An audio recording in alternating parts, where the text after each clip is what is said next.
Olá! Sejam muito bem-vindas, sejam muito bem-vindos ao Festival de Culturas Tradicionais.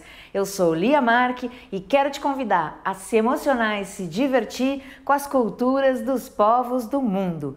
Aqui no meu canal você encontra muito conteúdo sobre cultura popular, festas tradicionais, folclore, brinquedos e brincadeiras, saberes dos povos do mundo. Aproveita para já se inscrever aqui no canal, clicando no sininho e receber no seu e-mail os avisos das programações e novidades. E olha que aqui no Festival de Culturas Tradicionais vamos ter muitas novidades, apresentações de música e dança, rodas de conversas, oficinas, uma verdadeira maratona. Fica ligado e se inscreve no canal para saber em primeira mão e não perder nada dessa programação. E essa programação é toda gratuita porque o Festival de Culturas Tradicionais é um projeto realizado com o apoio do Programa de Apoio de Incentivo à Cultura, Fundação Cultural de Curitiba e da Prefeitura Municipal de Curitiba e conta com o incentivo das empresas Igiserve, Shopping Miller e Imobiliária Razão e com o apoio do IFAM. Eu, a minha equipe e todos os artistas que se apresentam por aqui queremos agradecer esses apoios, porque sem eles a gente não conseguiria fazer essa programação chegar gratuitamente até você. Aproveita para compartilhar esse conteúdo com seus amigos e curte aqui o vídeo. Isso nos ajuda a chegar a mais gente que, como você, quer chegar bem pertinho das músicas e culturas do mundo. E hoje, aqui no Festival de Culturas Tradicionais, a gente vai se emocionar com o esplendor dos milenares tambores japoneses com o grupo Wakaba Taiko. Eu sou fã do grupo e tive a oportunidade de conversar com alguns dos integrantes para eles compartilharem um pouquinho mais sobre a história do grupo e também sobre a arte do taiko. Vamos lá?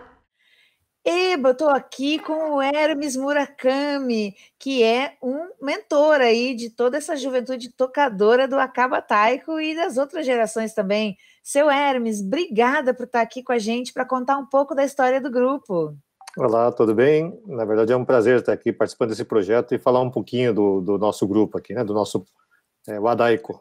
Seu Hermes, eu queria que o senhor contasse um pouquinho, eu já vou começar perguntando, que acho que muita gente não sabe o que quer dizer o Wadaiko, e que o senhor contasse um pouco sobre como surgiu o Wakaba Taiko e falasse um pouquinho do histórico do grupo. Ok. Bom, o que a gente pratica são os tambores japoneses, né? É o taiko. O ideograma japonês, né? São dois ideogramas, literalmente seria grande tambor, mas ele foi associado como tambor japonês, então esse é o taiko. O taiko é um tambor, não deixa de ser um tambor. Então, antigamente, o tambor era utilizado só como acompanhamento de peças religiosas, né? Teatro kabuki. Mas depois no pós-guerra, após a Segunda Guerra, um mestre chamado Oguchi Daehachi, ele criou o que nós chamamos hoje de wadaiko. Então, seria a música somente com taiko. Ele deixou de ser um simples acompanhamento para fazer música só com taiko, variando os estilos, né, dimensões, modelos, né? Então esse é o wadaiko, tá? Então o que nós praticamos é o wadaiko, que é o taiko jovem do pós-guerra, e o nosso grupo é o Wakaba Taiko. Fica meio parecido, mas, né, são palavras diferentes. Wakaba quer dizer folha jovem, né? Waka de jovem, de novo, e ba é folha, né? Folha, uma folha de uma planta. Então seria como se simbolizasse uma pequena planta, uma folha jovem, né? E filosoficamente seria, se você cuidar muito bem dessa planta desde pequena, ela crescerá bonita, frondosa, dará belos frutos, uma boa sombra. Então esse seria o princípio de a gente criar os nossos jovens com esse espírito, digamos assim, né? E o Wakaba Taiko, na verdade, ele foi criado por uma família, a família Kajiwara. Então o senhor Kajiwara, que é um japonês, né? Ele veio para o Brasil com toda a sua família e um dos filhos ficou no Japão. E em determinado momento ele mandou uma fita de vídeo, né, fita de videocassete, onde tinha uma apresentação de taiko, esse estilo novo, o wadaiko. A família se interessou, gostou demais e começaram a praticar o wadaiko em casa, tocando, batendo na mesa, na almofada, enfim, em tom de brincadeira, né? E isso foi crescendo, crescendo, até que conseguiram apoio para uma pessoa fornecer um taiko. Acho que na época era o Cláudio Seto, né? Grande incentivador da cultura japonesa. E com isso a família conseguiu se apresentar num Matsuri, o evento, o festival da comunidade japonesa. Essa apresentação foi em 2003, chamou muito a atenção, né? É algo diferente, algo novo. E após isso, eles foram convidados a participarem do Nikkei Curitiba, a nossa entidade, né? Como departamento. Antes tinha só a família, lógico, não tinha uma estrutura para crescer ou para praticar treinos, algo assim, mas dentro do Nikkei todas as condições foram fornecidas, e assim tiveram um espaço para treinar, mais instrumentos e mais integrantes. E assim nasceu o Akaba Taiko como departamento do Nikkei Curitiba em 2004. Ou seja, né, já estamos aí com 16 anos de Akaba Taiko como departamento do Nikkei Curitiba, e hoje nós temos aproximadamente 60 integrantes. Eu digo aproximadamente porque alguns dão um tempo por causa dos estudos, né, ou depois voltam, então ele é oscilante. Mas a média seriam 60 integrantes, desde de 6 a 60 e poucos anos. 60 e poucos anos é o Sr. Kajiwara, o fundador do grupo. Né? Temos o grupo de Masters também. E assim, o Wadaiko, ele tem uma característica de atrair bastante jovens, né? Então, dentre as várias modalidades artísticas culturais japonesas, o Taiko, né, o Wadaiko, é o que tem agregado muitos jovens à prática dessa atividade cultural. Então, muitas associações estão dando bastante ênfase ao Wadaiko, porque os jovens são importantes para as entidades, assim como é para o nosso Nikkei Curitiba também. Então, participamos de vários eventos, os Matsuris, né, promovido pelo Nikkei, participamos do Festival de Etnias do Teatro Guaíra, e somos convidados a participar em outros eventos em outras cidades também, né, atividades culturais, e assim a gente vai divulgando o Wadaiko dentro da comunidade brasileira, nipo-brasileira. Bom, então, eu quero... Rápido, pode. Não, mas já é um histórico intenso, né? É bastante gente tocando há um bom tempo, e isso resulta também num som muito bacana, um som cheio de emoções, que é o som do Akaba Taiko. Eu sou fã do grupo de vocês, acho que é muito, muito bonito ouvir o taiko. Na verdade, eu acho que o taiko, de uma forma geral, encanta, né? Quem está ali ouvindo aquela batida acaba entrando na música e talvez, de certa forma, um pouco na cultura e na história, né, japonesa. Então, acho que assim, é muito especial poder contar com a presença de vocês aqui. A gente também está muito feliz de receber o Akaba Taiko no Festival de Culturas Tradicionais. E quero agradecer o seu Hermes, que está sempre aí articulando o grupo, acompanhado também de muitas pessoas que trabalharam para o grupo estar aqui com a gente. E acho, seu Hermes, que a gente tem que convidar todo mundo para assistir agora um pouquinho mais do som do Akaba Taiko, que deve estar todo mundo muito curioso para ver o que vem por aí. De repente, o senhor quer fazer o convite em japonês ou em português? Eu queria que o senhor chamasse o público para assistir aí o som do Akaba Taiko. Eu vou falar em português, assim todo mundo consegue entender, né? Assim, uma coisa é fato. Ao vivo é muito melhor do que em vídeo, né? Você sente a vibração dos tambores, né? Mas nós temos algo em vídeo, então vamos mostrar para a turma ter uma ideia do que é o Wadaiko, né? E na primeira oportunidade gostaria que todos pudessem assistir ao vivo e sentir a vibração dos tambores, né, do taiko. Um detalhe importante que eu estava esquecendo de falar, ele é da cultura japonesa, mas não quer dizer que somente japoneses e descendentes podem participar, tá? Basta gostar da cultura japonesa, gostar do Wadaiko, né, gostar do Akaba Taiko, que serão todos muito bem-vindos. Nós temos tocadores não descendentes no grupo, tá? Então está aberto a todos aqueles que queiram praticar o Wadaiko do Akaba Taiko. Isso foi ótimo o senhor ter falado. Inclusive, gente, daqui a pouquinho vai estar o Guilherme aqui conversando com a gente e contando um pouquinho mais de como que ele se aproximou dessa arte milenar. Então, olha, eu tô louca para ouvir e a gente já volta conversando um pouco mais com os integrantes do Akaba Taiko. Vamos lá? Ok.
Ai, meu Deus, ouvir o Acaba Taiko é sempre uma emoção para mim. Esses tambores parece que entram dentro. E agora a gente vai conversar com a Paula Murakami, que é filha do seu Hermes. Paula, que bom que você está aqui para bater um papo com a gente. Oi, pessoal. Obrigada pelo convite, Lia. É um prazer estar aqui com vocês. E vamos lá, então, para o nosso bate-papo. Paula, me conta uma coisa. Todo mundo na sua família toca? Como é que foi isso de estar todo mundo envolvido com o taiko?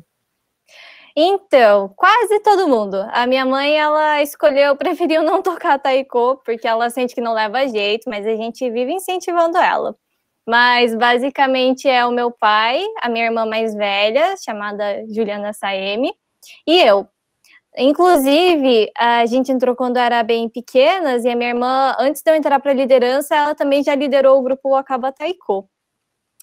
Então, primeiro foi eu e ela, a gente entrou juntas, e aí com o tempo meu pai virou coordenador, daí depois que a gente criou a categoria Master, ele começou a tocar Taiko também.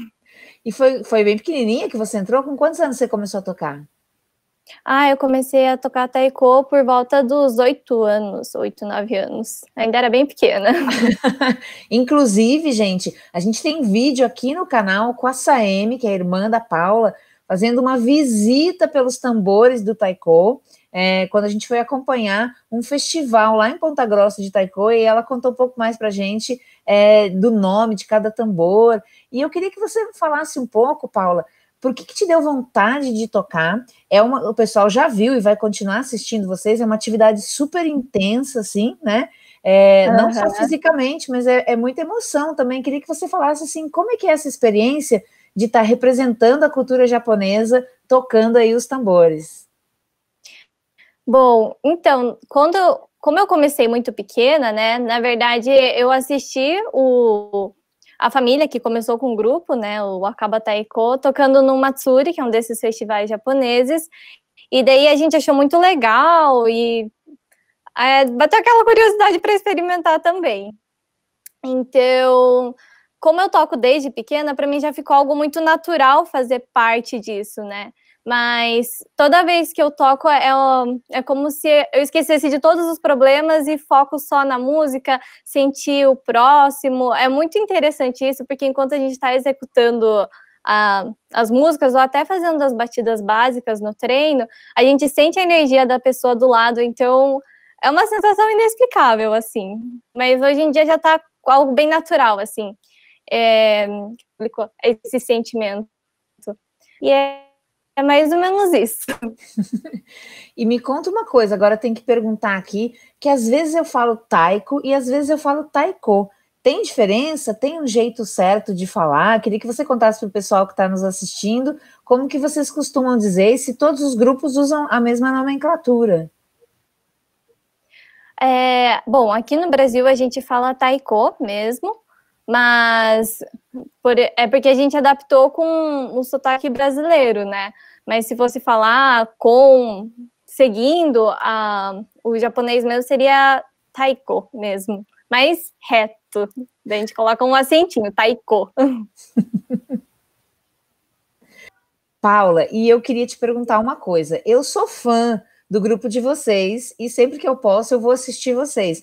Mas uma coisa que me impressionou bastante é que vocês viajam muito, que vocês participam de campeonatos e vocês têm categorias diferentes, né? Das pessoas que já estão numa faixa etária, dos mais jovens, dos mais velhos.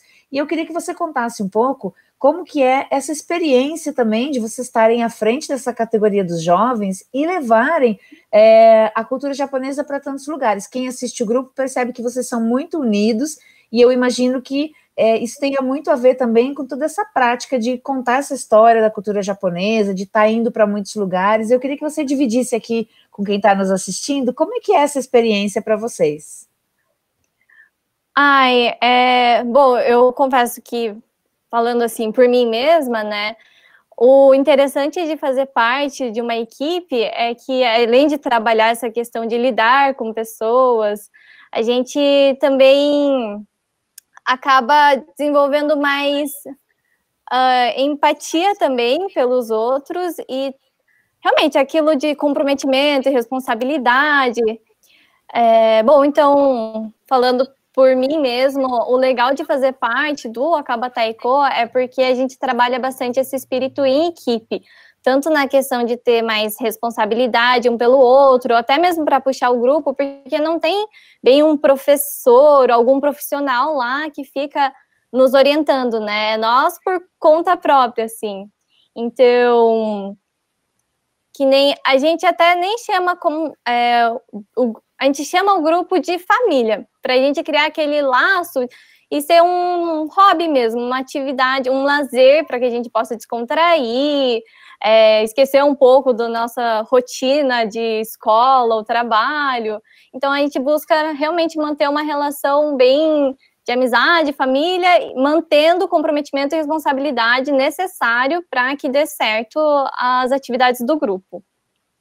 Em relação às nossas viagens, né, isso, além de fortificar essa parte de trabalho em equipe, é muito interessante também, porque os próprios integrantes, a gente acaba conhecendo mais lugares, a gente também tem essa possibilidade de divulgar mais a cultura japonesa, que é engraçado que não são muitas pessoas que conhecem ainda o Taiko, né?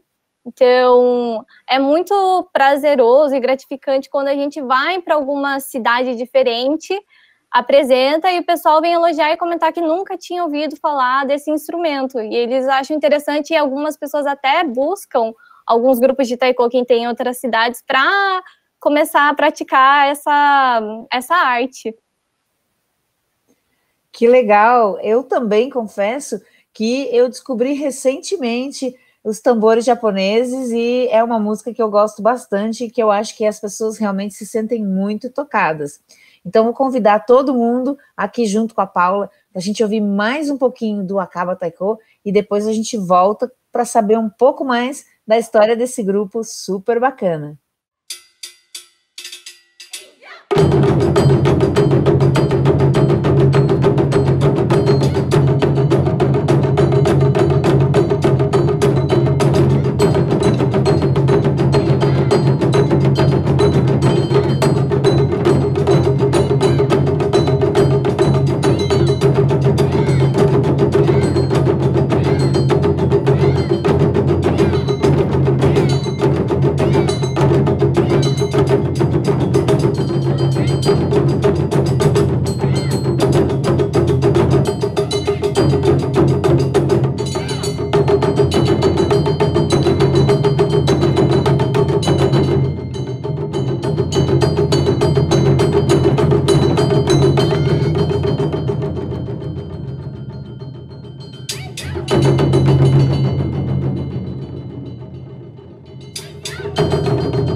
E agora, pessoal, eu vou convidar a Yukari, que lidera junto comigo o Akaba Taiko, para continuar compartilhando um pouco sobre o nosso grupo.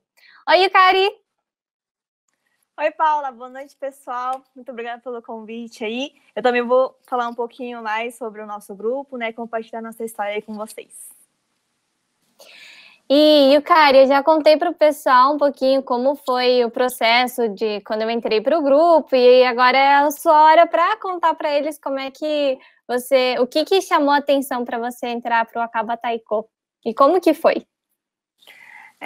Foi uma experiência bem engraçada, porque eu fazia violino antes de entrar no taiko, e vinha muita gente falar, não, faz taiko, é bem legal, né? Só que como eu estava fazendo violino, eu achei que o método seria o mesmo, eu não estava tão interessada assim, né? Mas, aí, com bastante insistência, eu fui assistir o grupo Akaba Taiko no Teatro Guaíra. Daí, não vou mentir, eu gostei um pouquinho, assim, né? Ah, que legal, né? Nasceu um encantozinho lá dentro de mim. Mas não foi ainda o suficiente para eu, não, vou fazer taiko. Depois um pai de uma tocadora veio falar para mim, né, que abriu turma, né, dá para fazer aula experimental e tudo mais. Eu falei, vamos experimentar então, né. Eu fui lá, daí me apaixonei. Não deu certo, não deu para fugir, assim. Foi muito forte, assim, eu gostei bastante. Então foi meio que assim que aconteceu, né, meu relacionamento com o taiko. Não tem como não se apaixonar, né? Não, é muito forte. E vamos contar para eles também, para o pessoal que está assistindo a gente, quando que a gente entrou para a liderança e como é que foi? Sim, a gente entrou no ano de 2019, no início, né? E não vou mentir para vocês, estava um pouquinho com medo, né? Porque é muita responsabilidade, né? Você não tá lá mais como só tocadora, né? Você tem que liderar os outros tocadores também, né? Da melhor forma possível, né? A gente, né, a carga, assim, não sobrecarrega uma só, né? E como ela falou dos líderes antigos, né? A gente ficou um ano praticamente em treinamento com eles, né? Pra gente não cair direto, assim, de paraquedas, assim, né? Não saber o que fazer, né? Em que caminho tomar. Antes a gente era chamada de sublíderes. Inclusive, a gente atualmente também temos 2 sublíderes e possivelmente eles podem subir para a liderança, assim, quando a gente sair. E, Yukari, vamos explicar melhor também para o pessoal como é que funciona no grupo dessa passagem de liderança ou dos cargos que a gente dá para o pessoal poder adquirir mais experiência, né? Uhum. A gente tem essa divisão de cargos, né, para não sobrecarregar mesmo, né, uma pessoa só, né, e essa questão de ter líder e sublíder é muito importante por causa da questão de passar, né, para o próximo, né, que daí quem está na subliderança já vai aprendendo com a liderança, o que eu tenho que fazer, como que funciona aqui, como que funciona assado, né. Eu acho muito importante isso também, para que o grupo não fique sempre na mesmice, assim, né? Porque daí vai renovando, são visões diferentes, porque nós todos somos muito diferentes. Às vezes, quando a gente fica muito tempo na liderança, a gente não consegue mais perceber algumas coisas.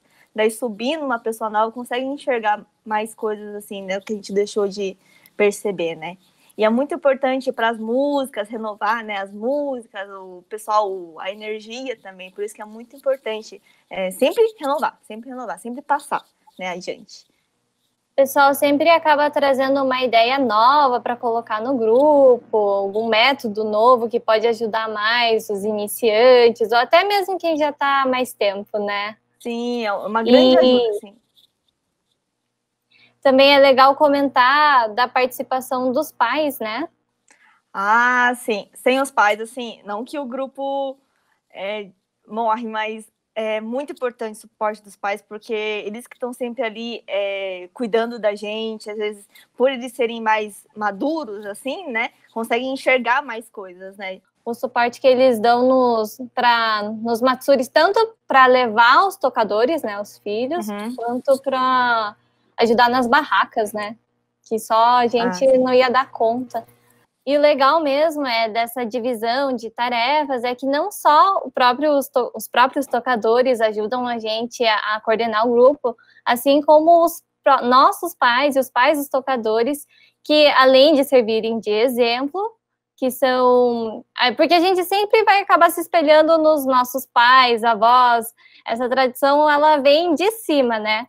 E o legal é que eles também, além de servirem de exemplo para nós mesmos, eles também ajudam o grupo em várias atividades.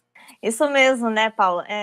Essa coisa de os pais passarem para os filhos, né? Não é só na nossa vida, né? A gente consegue ver isso no grupo, né? Que sempre os mais velhos vão passando para os mais novos, né? Daí assim a cultura sempre continua viva, sempre renovando, né? Indo para frente, né? E uma prova disso é o nosso festival, né? O Matsuri. Para quem não sabe o que é Matsuri, Matsuri significa festival.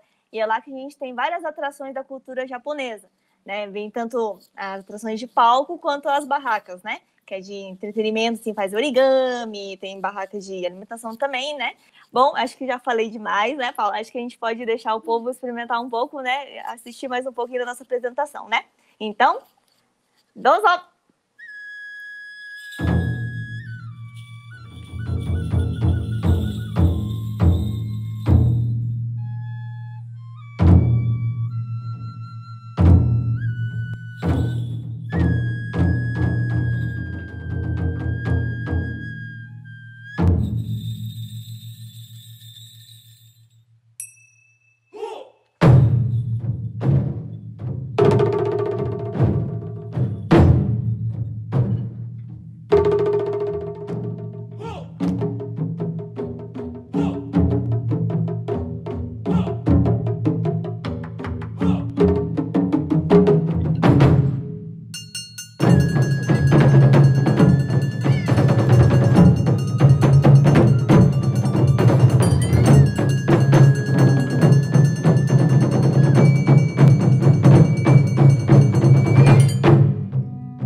Ai, que maravilha! A gente assiste aqui o taiko, o coração fica cheio de energia.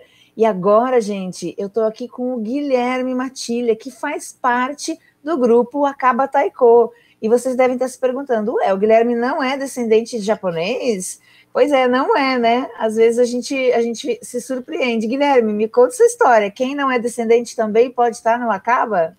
Opa, pode sim. Na verdade, é muito legal da parte do pessoal, tanto do Akaba quanto de outros grupos que eu já estive, né? Que a presença de não descendentes sempre foi muito bem aceita, né? Então, e é super legal. Eu acho que acaba sendo um ganho para os dois lados, né? A gente consegue ter contato com uma cultura que às vezes a gente conhece pouco ou quer conhecer mais, né? E ao mesmo tempo nós também fazemos parte dessa difusão, né, da cultura japonesa, mesmo que não façamos parte, né, da cultura, né, da colônia, digamos assim, né? Isso é muito legal, né, Guilherme? Porque, na verdade, estamos todos nesse mesmo planeta. E o que faz o planeta ser cada vez mais bonito é a diversidade. Então, eu fiquei bem contente também de vocês aí do grupo estarem sempre atentos a isso.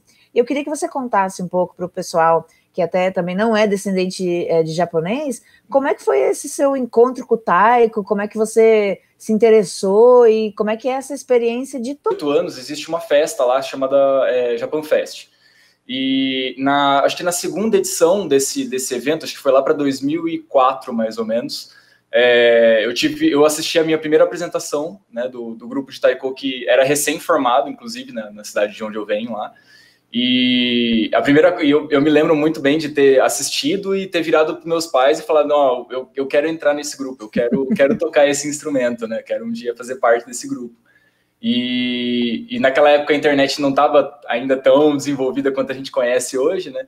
Então eu lembro de ter visto um anúncio pelo jornal de que eles tinham aberto um grupo novo, né? Eles tinham aberto digamos assim, uma turma de iniciantes para fazer parte do grupo, né? E não deu outra. Assim que eu vi o anúncio, eu falei, não, agora é a hora de eu entrar, eu quero entrar nesse grupo. Então eu comecei no grupo lá em 2005, mais ou menos, né? No grupo de Marília. E eu fiquei lá até 2009. E nisso a gente conseguiu participar de vários eventos muito interessantes, assim, na região do interior de São Paulo. A gente participou de várias festas da região lá. Inclusive, a gente participou também do evento do centenário, né, da comemoração do centenário, que foi um evento que eles juntaram 1000 tocadores no sambódromo lá de São Paulo. Então, Uau. foi das pessoas que a gente... conversou depois, que assistiu, né, as pessoas que assistiram depois do evento, assim, falaram que foi o ápice da festa, assim, que foi quando juntou, e, inclusive algumas pessoas que estão no Akaba hoje não sabia. Que legal, Guilherme. E a sua paixão pelo taiko é grande, né, porque eu fiquei sabendo que você também desenha um pouco bases para os instrumentos, que vai mais disso. Basicamente, eu, na verdade, sempre gostei muito de parte de marcenaria, né, de fabricar coisas, eu sempre gostei muito disso. E também está relacionado um pouco com a minha formação, porque eu sou designer de produto, né. Então, o bom é que o taiko, ele existe muito essa questão tradicional, né. A gente não vê nada... Claro, no Japão hoje a gente vê uma certa evolução em algumas coisas, mas o taiko em si, né, todos os elementos que fazem parte do universo do taiko, eles ainda são muito... A parte tradicional, digamos assim, puxa muito para madeira, para as coisas fabricadas de madeira, o corpo feito de madeira, né? E aí eu consegui juntar ali o útil ao agradável. Então, às vezes o pessoal precisa de algum suporte específico para poder utilizar o instrumento de alguma forma diferente, que a gente não tinha essa possibilidade antes. E aí a gente dá um jeito ali, eu faço um estudo de como que é como que a gente pode aplicar, né, aqueles instrumentos de uma forma diferente, ou tentar pensar ali de um jeito que fique bem, uma estrutura muito legal, assim, para o pessoal poder tocar. E aí eu vou lá e fabrico e a gente utiliza lá. Vixe, tem várias coisas que eu já aprontei aí nesse caminho. Já. Isso é muito legal, né? Ouvir de você, Guilherme, falar aqui com todo mundo que está assistindo a gente, e a gente perceber que a tradição está super viva e que as coisas vão sendo reinventadas e que vocês estão pondo a mão e fazendo essa roda girar para frente. Eu fico super contente de ouvir isso, que aqui no Festival de Culturas Tradicionais a gente quer mostrar isso mesmo, né? Que as diversas tradições do mundo estão aí super fortes, deixando a gente com esse coração cheio de emoção, cheio de música. E para a gente falar também em modernidade, eu vou ter que contar aqui para o pessoal, eu não, você vai contar melhor do que eu, mas eu vou puxar esse assunto. Você tem um podcast de taiko super legal, adorei, né? Os tambores milenares vão continuar milenares. Conta aí pra gente, o que quer dizer o nome do seu podcast, que é o Dokon Taiko, né? E é Dokoncast, né? Dokoncast. Dokoncast. E dá uma dica aí para o pessoal, para quem quer saber um pouco mais sobre as aventuras dos tambores japoneses pelo mundo, como é que faz para te escutar e para conhecer mais? Opa! O Dokoncast, ele na verdade foi quase como uma atividade fora do trabalho, assim, digamos, né? Conforme entrou essa questão da pandemia e tudo mais, a gente começou a enfrentar algumas coisas de redução de jornada, esse tipo de coisa. E aí eu tive um tempinho a mais livre, assim, para poder começar alguma coisa nova. E eu já tinha vontade de fazer um podcast, mas eu estava meio sem saber exatamente qual o assunto que eu falaria, né? E em contato com alguns amigos meus que são super criativos aí, tem várias ideias diferentes, assim, também. Um deles comentou comigo, falou, pô, por que de repente você não faz um podcast sobre taiko, né? De repente você consegue compartilhar mais conhecimento, né, a respeito da cultura, né? E aí eu gostei bastante da ideia e eu fui atrás. E aí a premissa do podcast é levar para as pessoas que não conhecem, ou que conhecem muito pouco, ou até as pessoas que ainda já tocam, mas que conhecem um pouco sobre a origem, né? Sobre por que algumas coisas são daquela forma, digamos assim, né? Trazer esse conhecimento para as pessoas. E eu confesso que eu estou no meio dessas pessoas porque tinha muita coisa que eu não conhecia antes, e conforme eu fui fazendo as pesquisas, né, para produzir o podcast, eu consegui aprender um pouquinho mais também, né? E então foi um projeto que eu desenvolvi ali até junto com outras coisas, né? Eu criei um projeto próprio e que ele se desmembra em várias coisas, e uma dessas coisas é o podcast. Eu coloquei o podcast no Spotify, principalmente, né? É o lugar onde a gente mais consegue visualizar. Dentro do Facebook, eu tenho uma página chamada Projeto Kyo, que é o projeto que engloba, né, digamos assim, o Dokoncast, e é lá que a gente consegue ter acesso também a alguns outros conteúdos que estão em paralelo ao podcast também, né? Eu adorei saber de tudo isso, e a gente vai deixar aqui na descrição do vídeo, para quem quiser ouvir o Guilherme, eu inclusive vou ouvir vários, porque eu também quero aprender mais sobre esse universo tão rico. A gente vai deixar todos os contatos aqui na descrição do vídeo, para você conhecer um pouco mais sobre o universo do taiko. Agora, Guilherme, só conta pra gente, porque as meninas estavam me contando, Dokon, essa palavra quer dizer o quê? Dentro do taiko, a gente tem um estilo, né, como é que eu vou dizer? É como se fosse uma notação, mas... porque, assim, existem as partituras musicais, né? E a gente consegue escrever, né? As partituras, né? Tudo aquilo que a gente vai tocar, a gente consegue escrever na partitura. E no taiko, por ser uma tradição já antiga e antigamente não existia uma notação, né? Era uma tradição muito passada oralmente, né? Então as pessoas cantavam as batidas para poder saber como que poderiam tocar, né? Qual que é o ritmo que a gente precisa tocar no taiko. E dentro de uma padronização que uma organização lá do Japão, que é a Nippon Taiko Foundation, né? Que é quem meio que regulamenta, né? Digamos assim, a forma com que a gente toca o taiko, e como vários países, né, seguem, como se fosse um padrão que os países podem escolher seguir, né? Na anotação deles, Dokon, né, é como se fosse a representação da gente tocar com a mão direita. Todas as batidas que são feitas com a mão direita, elas têm o do, né, então do ou dom, e todas as batidas que são com a mão esquerda é ko ou kon. Então, Dokon seria como se fosse uma batida com a mão direita e com a mão esquerda logo em seguida. E isso é uma representação dentro do universo do taiko, né? E quando eu fui pensar no nome do podcast, eu falei, cast é uma coisa que muita gente está utilizando hoje por ser um podcast, e o Dokon faz total sentido dentro do universo do taiko, porque representa uma forma que a gente consegue utilizar a batida, todo mundo que ouvir do com já vai, todo mundo que faz parte, né, do universo do taiko já sabe que a batida é com a direita e com a esquerda logo em seguida, para fazer esse link, né, com o universo, digamos assim. Muito legal, Guilherme, muito bacana. Então, gente, eu e o Guilherme queremos convidar vocês para continuar aqui assistindo a apresentação do Akaba Taiko e depois para ir lá ouvir o podcast e conhecer um pouco mais sobre esse rico universo, né, Guilherme? Com certeza. Tem bastante conteúdo legal lá e bastante coisa diferente para conhecer e para quem quer conhecer um pouquinho mais sobre a origem, sobre como são fabricados, por que a gente utiliza certos tipos de vestuário, né, para poder fazer a apresentação. Lá dentro do podcast, do Doconcast, tem todas essas informações. Legal, então vamos lá, ouvir o taiko.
Estou de volta e eu espero que você tenha se divertido, se emocionado e aprendido um pouco mais sobre as culturas do mundo. Obrigada pela companhia e eu gostaria de saber o que você achou desse programa. Comenta aqui para a gente saber um pouquinho mais da sua opinião.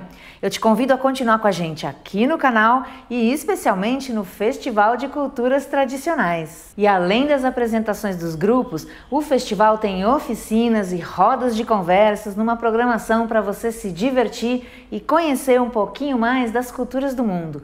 A gente realmente acredita que as cores e os sons dessa diversidade deixam a nossa vida mais feliz. E por isso eu quero te convidar a se inscrever aqui no canal, clicando no sininho para receber em primeira mão as novidades da nossa programação. Fica por aqui com a gente nos outros programas e compartilha para a gente chegar mais longe, mais perto, em todo lado. Eu te espero no próximo vídeo.